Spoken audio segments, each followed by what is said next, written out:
ప్రజా పిలుపు న్యూస్ కి స్వాగతం. జీవితంలో విజయాలు సాధించడం అంత సులభమైన విషయం కాదని, ప్రతి విజయం వెనుక కఠోర శ్రమ, అంకిత భావం దాగి ఉంటాయని సంగారెడ్డి జిల్లా కలెక్టర్ వల్లూరి క్రాంతి అన్నారు.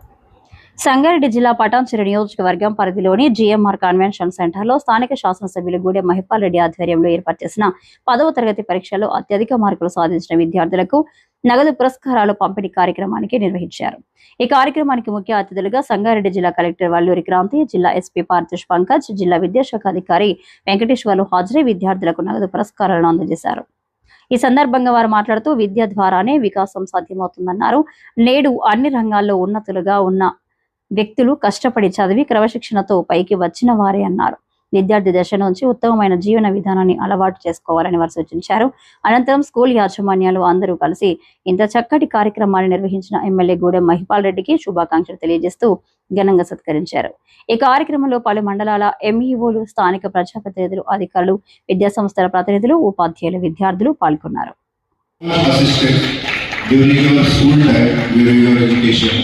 And ఈ ప్రోగ్రామ్ పెట్టడానికి నా తరఫు నుంచి హార్దిక శుభాకాంక్షలు. Also, I congratulate all the students who are sitting here and who have secured first, second, third rank in this school or hostel, either in government school or private school. So again, I congratulate them. I want to share something. ఇప్పుడు వరకు నాకు education కూడా graduation వరకు మొత్తం government స్కూల్లో లేదు. My 10th class, 12th class, even graduation. That also happened in government institution. And then my training in National Police Academy was a government institution. So till now, నాకు private institution కి ఇప్పుడు interaction లేదు. But I am not telling the government.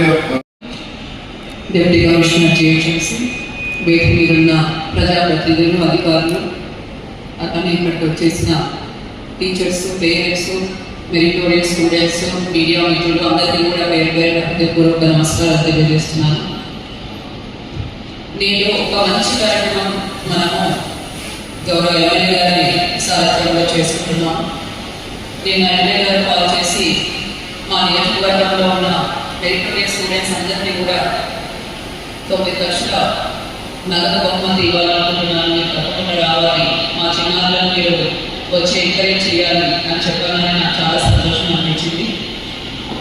శాసనసభ్యులు వారి నియోజకవర్గంలో ఉన్న విద్యాశాఖకు ఇస్తున్న ప్రోత్సాహం ఎంతో ఆదర్శంతో 7 సంవత్సరాల నుంచి కూడా మిమ్మల్ని మెరిటోరియస్ స్టూడెంట్స్ని ఎంకరేజ్ చేస్తున్నారు, ఇచ్చే కార్యక్రమాలు ఎమ్మెల్యే గారు చేస్తున్నారు. దాంతోపాటు 10th class చదివే స్టూడెంట్స్ అందరికీ కూడా మోటివేషన్ సెషన్స్ ఏర్పాటు చేస్తూ వారికి కావాల్సిన ఎగ్జామ్ మెటీరియల్ అందిస్తూ బాగా పర్ఫామ్ చేసిన స్టూడెంట్స్కి, టీచర్స్కి ఫెలిసిటేట్ చేస్తూ ఎన్నో మంచి కార్యక్రమాలు పటాన్చెరు నియోజకవర్గంలో చేస్తున్నారు. సో వారికి శుభాకాంక్షలు, అభినందనలు తెలియజేస్తున్నాను. అలానే నేను 10th class పరీక్షలను నడపచాటి ఫస్ట్, సెకండ్, థర్డ్ ర్యాంక్స్ స్కూల్స్లో సాధించి నేను బహుమతి అనుకుంటున్న విద్యార్థులు అందరినీ కూడా శుభాకాంక్షలు తెలియజేస్తున్నాను. మీ అందరూ కూడా 10th class కంప్లీట్ అయ్యి ఇంటర్మీడియట్లో అడుగు పెడుతున్నారు. అంటే మీ అందరూ కూడా ఆల్రెడీ మీరు ఏం సాధించాలనుకుంటున్నారు డిసైడ్ చేస్తున్నారు. అంటే మీరు డాక్టర్ అవ్వాలనుకుంటున్నారా, ఇంజనీర్ అవ్వాలనుకుంటున్నారా, లాయర్ అవ్వాలనుకుంటున్నారా, ఇటువంటిది ఆల్రెడీ మీరు ఇంటర్మీడియట్ కాబట్టి ఇక్కడ నుంచి మీరు ఏది చదువుతున్నారు దాన్ని బట్టి సమన్వయాన్ని పాటిస్తూ అందరూ కూడా మీతో పాల్గొనవలసిందిగా కోరుతున్నా. తల్లిదండ్రులు ఎవరు కూడా దగ్గరికి రావద్దు, దయచేసి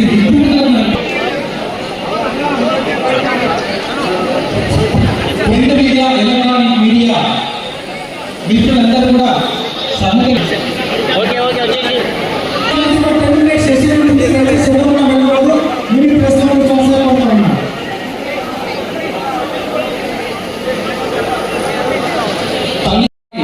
ర్యాంకుతో 24 సంవత్సరాల వయస్సులో అత్యున్నత స్థానమైనటువంటి IAS కూడా సహకరించవలసిందిగా విజ్ఞప్తి.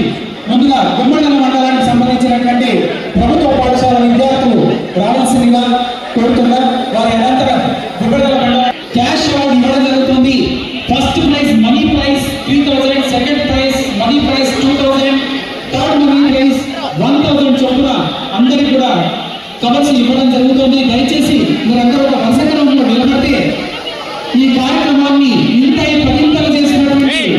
విద్యార్థులు మాత్రమే రావాల్సిందిగా కోరుతున్నాం. దయచేసి తర్వాత నెక్స్ట్ వన్ నుంచి లేచి నిలబడుతున్నారు. దయచేసి ఎవ్వరు కూడా అక్కడ నుంచి కదలవద్దు. ఎంకరేజ్ చేయకూడదు. నా కూడా నేను సాధిస్తాను. మార్నింగ్ నుంచి నైట్ వరకు నేను మైండ్లో అదే ఉండాలి. ఎప్పుడో ఒక మీకు నాకు మంచి ర్యాంక్ వస్తుంది, డెఫినెట్లీ నేను సక్సెస్ అవుతాను అనే ఒక పాజిటివ్ మైండ్ సెట్తో మీరు చదువుతూ ఉంటారు. రెండోది గైడెన్స్ కూడా చాలా ఇంపార్టెంట్. ఇంత కాంపిటేటివ్ వరల్డ్లో మంచి గైడెన్స్ అంటే ఎవరో ఒక మెంటర్ ఉండొచ్చు, కోచింగ్ అనే అవసరం లేదు.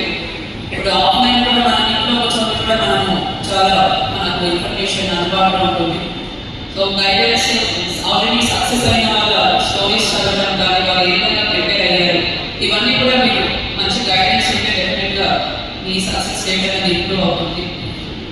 అలాగే థర్డ్ కన్సిస్టెన్సీ అనేది చాలా ఇంపార్టెంట్. ఎందుకంటే మీరు చదివేటప్పుడు ఏదైనా కూడా ఇది ఒక లాంగ్ జర్నీ. ఏదో ఒక 3-4 months చదివి మనకు ఎగ్జామ్ రాసి సాధించేది కాదు. 2 years చదవాలి, ఇంటర్మీడియట్ కంప్లీట్ చేయాలి. ఒకవేళ సివిల్ సర్వీసెస్ కానీ మెడిసిన్ కానీ పీజీ ఎగ్జామ్ ఏదైనా చదవాలంటే 4-5 years 3-4 years చదవాల్సి ఉంటుంది. సో కన్సిస్టెంట్గా చదువుతూ ఉండాలి. ఈ టైంలో డెఫినెట్లీ కొన్ని ఛాలెంజెస్ వస్తాయి. పర్సనల్ లెవెల్లో ఎన్ని అనే ఛాలెంజెస్ అయినా కూడా ఈ గోళాన్ని మీరు దృష్టిలో పెట్టుకొని కంటిన్యూస్ పర్సివేషన్ ఉండాలి, కన్సిస్టెన్సీ ఉండాలి. సో ఈ విధంగా చదివితే డెఫినెట్గా మీరు సక్సెస్ కావస్తారు. సో స్టూడెంట్స్ అందరికీ కూడా ఒక పాజిటివ్ మైండ్ సెట్తో కన్సిస్టెంట్గా హార్డ్ వర్క్ చేస్తుంటే మీరు డెఫినెట్గా మీరు అనుకున్న గోల్స్ సక్సెస్ చేస్తారు.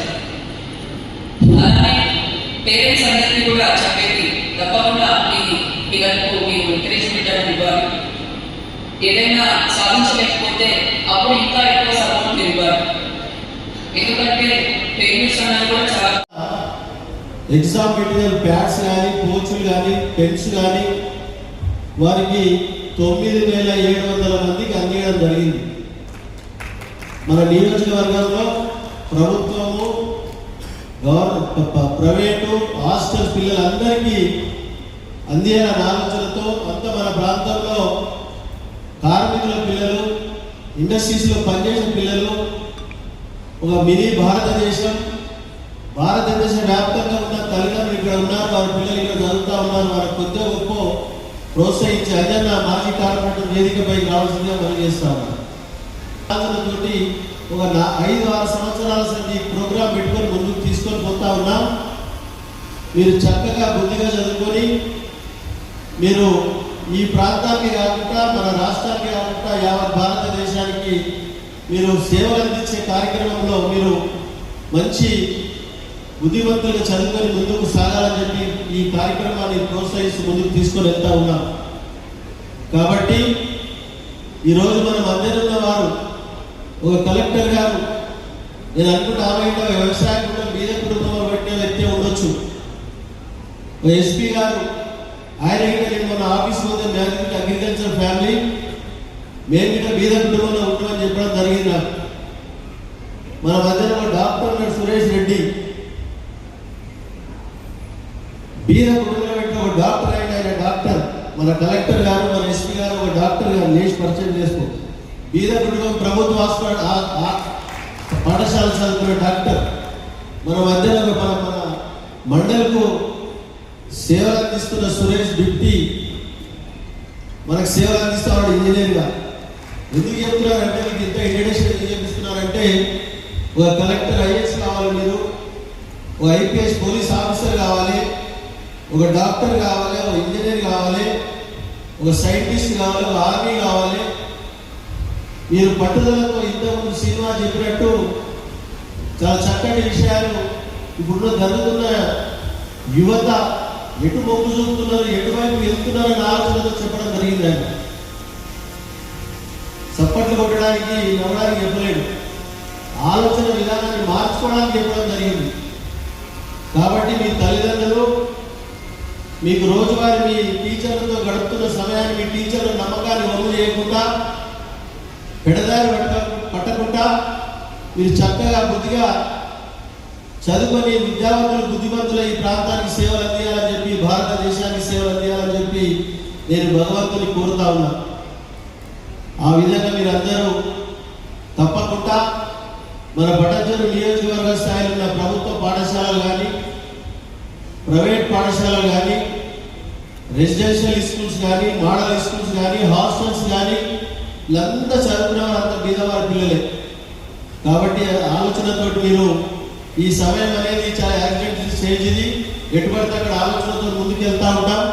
కాబట్టి అవన్నీ ఆలోచన మనిషి తల్లిదండ్రులు ఏం నమ్మకంతో మిమ్మల్ని చదివిస్తూ ఉన్నారు, ప్రభుత్వం వరకు టీచింగ్ చేస్తున్న టీచర్స్ ఏ విధంగా మీరు టీచింగ్ చేస్తూ ఉన్నారు, ఆ విధంగా ఆలోచన చేసి మీరు ముందుకు సాగాలని చెప్పి కోరుతా ఉన్నాం. మొత్తం 98% వరకు టీచింగ్ చేయించి వారికి మంచి ర్యాంకులో పాస్ చేసిన టీచర్లు అందరికీ పేరు పేరున ధన్యవాదాలు తెలియజేస్తూ, అందులో భాగంగా ముఖ్యంగా మనకు సైకాలజిస్టు శ్రీనివాస్ గారు మనం మోటివేట్ చేయడానికి వచ్చినటువంటి ఒక శ్రీనివాస్ గారికి ప్రత్యేకంగా ధన్యవాదాలు, పత్రికా సోదరులకు ధన్యవాదాలు తెలియజేస్తాను. సాధారణంగా సమన్వయంతో సమన్వయాన్ని పాటిస్తూ అందరూ కూడా దీంట్లో పాల్గొనవలసిందిగా కోరుతున్నాం. తల్లిదండ్రులు ఎవరు కూడా దగ్గరికి రావద్దు, దయచేసి విద్యార్థులకు మనం ప్రాధాన్యతనిద్దాం. నెక్స్ట్ మండల్ జిల్లా మండలం సిద్ధంగా ఉండాలి, చెప్పినప్పుడు మాత్రమే రావాలి. అందరూ కూడా లేచి నిలబడుతున్నారు, దయచేసి ఎవరు కూడా అక్కడి నుంచి కదలొద్దు. కంగ్రాచులేషన్స్ కుమ్మడోల మండలం టీంకి, అదేవిధంగా టీచర్స్ అందరూ కూడా కంగ్రాచులేషన్స్ సార్. నెక్స్ట్ జిల్లా మండలం పాఠశాల విద్యార్థులు రావాల్సిందిగా కోరుతున్నాం. వారి అనంతరం గుబ్బడల మండలానికి సంబంధించినటువంటి క్రమశిక్షణకు మారు పేరుగా నిలబడాల్సిందిగా వరుస క్రమంలో అందరూ కూడా నెక్స్ట్ మండలం రాస్తున్నారు సార్. ఈ 2 years లో మీరు ఎంత బాగా చదివి కాంపిటేటివ్ ఎగ్జామ్స్ ఎంత మంచి ర్యాంక్ తెచ్చుకుంటారో, అంత మంచి కాలేజ్లో మీకు అడ్మిషన్ వస్తుంది, మీ ఫ్యూచర్ అన్నది స్థిరపడుతుంది. నా ఇంటర్మీడియట్ ఎక్స్పీరియన్స్ మీ అందరితో కూడా పంచుకోవాలనుకుంటున్నాను. నాకు 10th క్లాస్లో 566 మార్క్స్ వచ్చాయి. మా స్కూల్లో నాకు 2nd ర్యాంక్ వచ్చింది. ఆ తర్వాత అంటే నాకు ఎప్పుడు కూడా ఐఐటీలో చదవాలని డ్రీమ్ ఉండేది, బట్ 10th వరకు కూడా నేను కోచింగ్ అనేది తీసుకోలేదు. సో ఇంటర్మీడియట్లో హైదరాబాద్ వచ్చి ఇక్కడ కాలేజ్లో హాస్టల్లో జాయిన్ అయ్యి కోచింగ్ కోచింగ్ తీసుకుందామని నేను డిసైడ్ అయ్యాను. సో ఫస్ట్ ఇంటర్మీడియట్లో వచ్చినప్పుడు చాలా హోమ్ సిక్నెస్ ఉండేది, ఎందుకంటే 10th వరకు ఇంట్లో ఉండి సడన్గా హాస్టల్లోకి రావడం అంత నచ్చేది కాదు. ప్లస్ అప్పుడు మిగతా స్టూడెంట్స్ని చూస్తే అందరూ కూడా ముందు హైదరాబాద్లో కోచింగ్ తీసుకొని ఉన్న వాళ్ళు 7th నుంచి 8th నుంచి ఐటీ కోచింగ్ తీసుకున్నారు, మంచి సిటీస్లో చదువుకొని ఇక్కడికి వచ్చారు. మరి వీరందరితో కూడా నేను పోటీ పడగలుగుతాను అనే సందేహాలు ఉండేవి. అయినా కూడా అన్ని పక్కన పెట్టి నా డ్రీమ్ కోసం నేను కష్టపడి 2 సంవత్సరాలు కూడా చదివాను. ఎంపీసీ తీసుకున్నాను. నాకు ఐఐటీలో 93 ర్యాంక్ వచ్చి ఐఐటీ ఢిల్లీలో నాకు అడ్మిషన్ వచ్చింది. సో దాంతో అంటే నేను ఏం చెప్పాలనుకుంటున్నానంటే, విజయం అనేది అంత ఈజీగా ఎవరికి రాదు. డెఫినెట్లీ అందరూ కూడా ఎంతో హార్డ్ వర్క్ చేయాలి. ఎన్నో ఛాలెంజెస్ కూడా వస్తాయి, ఫ్యామిలీ పరంగా ఉండొచ్చు, పర్సనల్ పరంగా ఉండొచ్చు, హెల్త్ పరంగా ఉండొచ్చు. అన్నీ కూడా ఆలోచించి మీ గోల్ ఏదైతే అనుకున్నారో దానికి మీరు కట్టుబడి ఉండాలి, ఎంతో డిటర్మినేషన్తో ఉండాలి, ఎంతో ఇష్టంతో చదవాలి. ఎప్పుడు కూడా మనం కష్టం అనుకోకుండా ఒక గోల్ మీరు సాధించాలి అంటే తప్పకుండా ఆ సబ్జెక్ట్ మీద మీరు ఇంట్రెస్ట్ ఉండాలి, చాలా హార్డ్ వర్క్ చేయాలి. సో హార్డ్ వర్క్ అనేది కంపల్సరీ. మరి దాంతో పాటు ఇంత కాంపిటీషన్లో మనము సక్సెస్ అవ్వాలి అంటే ఇంకో 3 ఫ్యాక్టర్స్ కూడా నాకు చాలా ఇంపార్టెంట్ అనిపించింది. ఒకటి